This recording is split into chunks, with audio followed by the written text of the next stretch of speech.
So, so I have a question for you.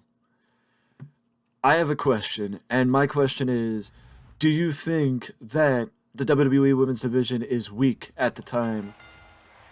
And if you do, is it that you think that the women's division is weak, or do you think that the women's tag team division is weak?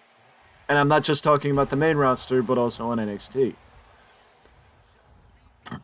The NXT women's division is pretty much non-existent. To be fair, it is pretty much non-existent. And for lack of a better word, it is pretty much non-existent. But they can and have rebuilt the women's tag team division in NXT, and they likely will rebuild the NXT women's tag team division.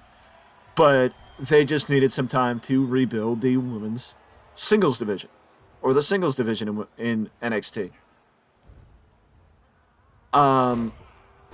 As far as the tag team division on the main roster, you have a lot of unproven tag teams ready to make their way to the main roster with Kaden Carter and Katana Chance.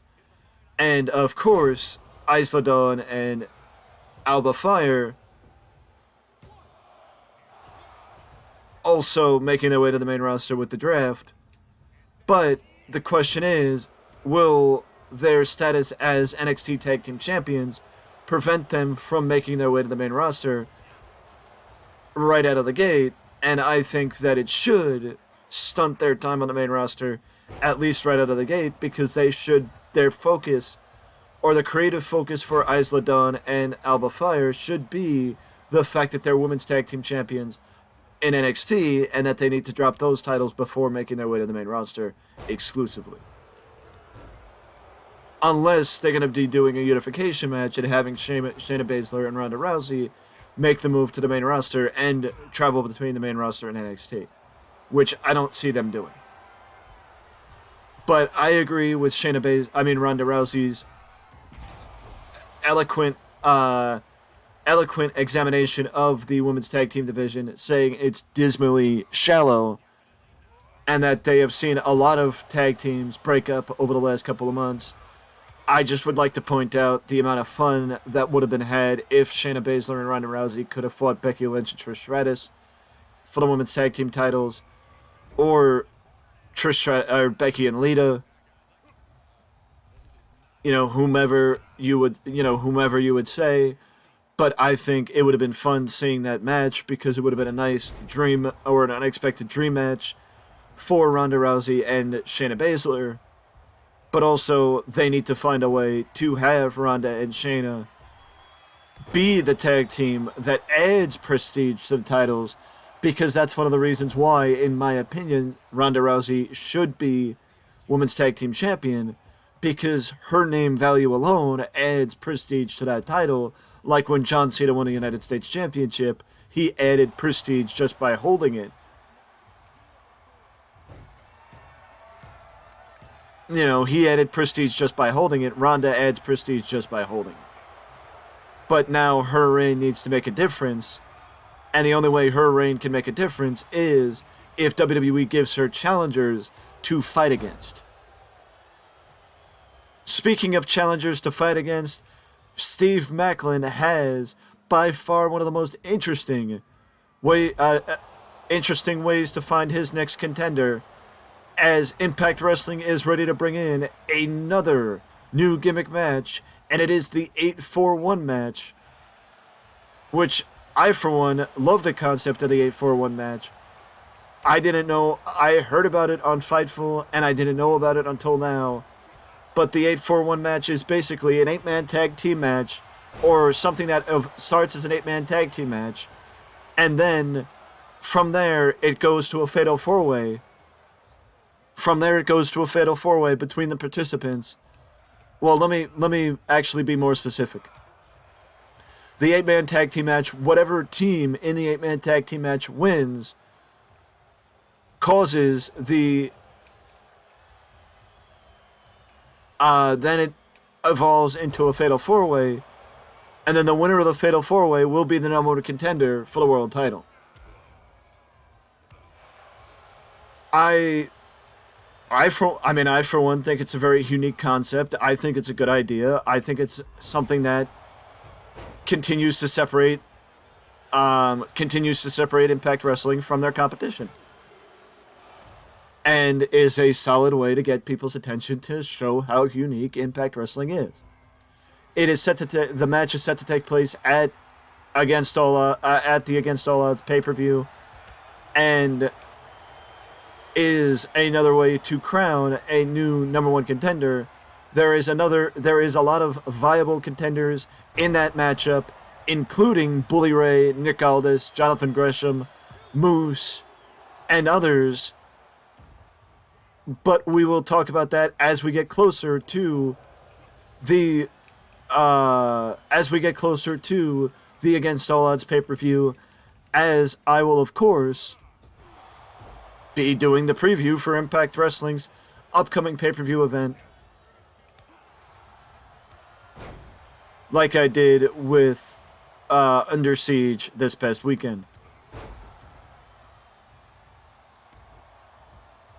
But speaking of top contenders, future number one contenders, and the like, Baron Corbin made his return to NXT last night, attacking Carmelo Hayes following Carmelo's title defense against Noam Dar. It was a surprise I don't want to say it was a surprise in a way, because I don't think anybody expected Corbin to appear on an NXT show, but at the same time, I don't think anybody's surprised based on Corbin's similar status to, say, what's his name? Jinder Mahal. And also, Mustafa Ali actually made his presence felt at NXT last night, coming on and being guest commentary for the tag team match between Tyler Bate and Wesley against the Dyad. The fact of the matter is,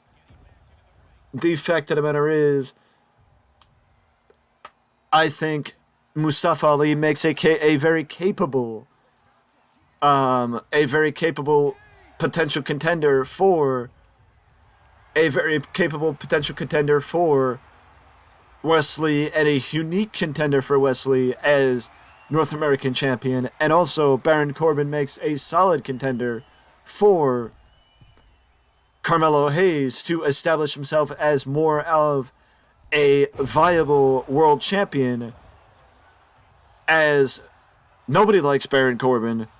Everybody likes Carmelo Hayes, and Carmelo Hayes having a good match with Baron Corbin will continue to prove why Carmelo Hayes is unlike anybody else in NXT right now, and has the ability to be,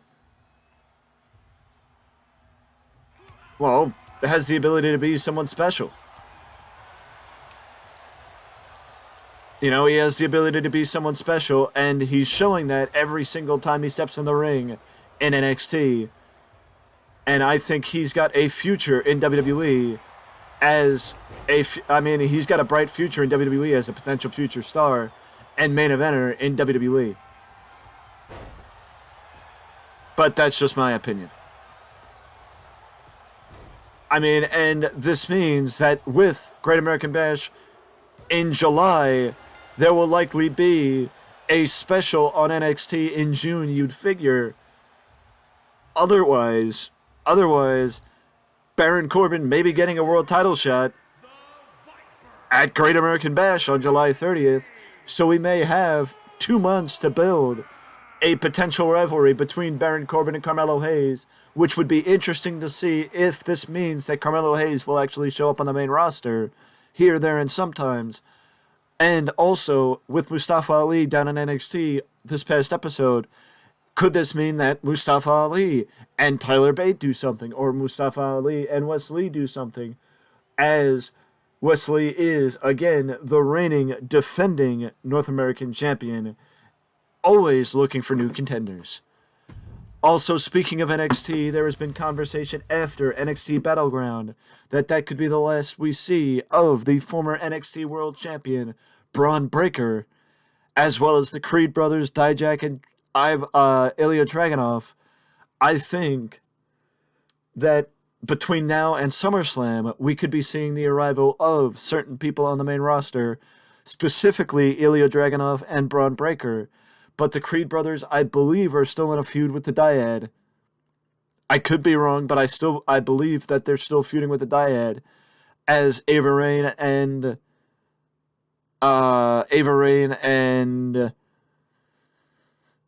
I feel bad that her name is escaping me, but the female edition of the Diamond Mine are feuding, so I think that it is very possible that the Dyad and Ava Raine could be going against the Creed brothers in some sort of an intergender six-man match. So the Creed brothers could maintain their spots on NXT for right now. But as far as Dijak, Ilya Dragunov, and Braun Breaker, I said this during the predictions. I thought that Ilya Dragunov could be a potential number one contender for the world title. I think Dijak and Braun Breaker are both have insane potential to be on the main roster. Dijak has reinvented himself perfectly, and I do think part of Dijak being on the main... I do think it may be a little too soon to bring Dijak up, but he's hit the ground running with this new character, and that just shows how special he is and how wrong WWE was putting him under the mask like he was with T-Bar. And if they just gave him the ability to be himself, he would have done a lot better on the main roster the first time. But Braun Breaker will be up by SummerSlam, I can see, and Dragunov will probably be as well. I think those two, Dragunov and Braun Breaker, are more likely than Dijak and the Creed brothers.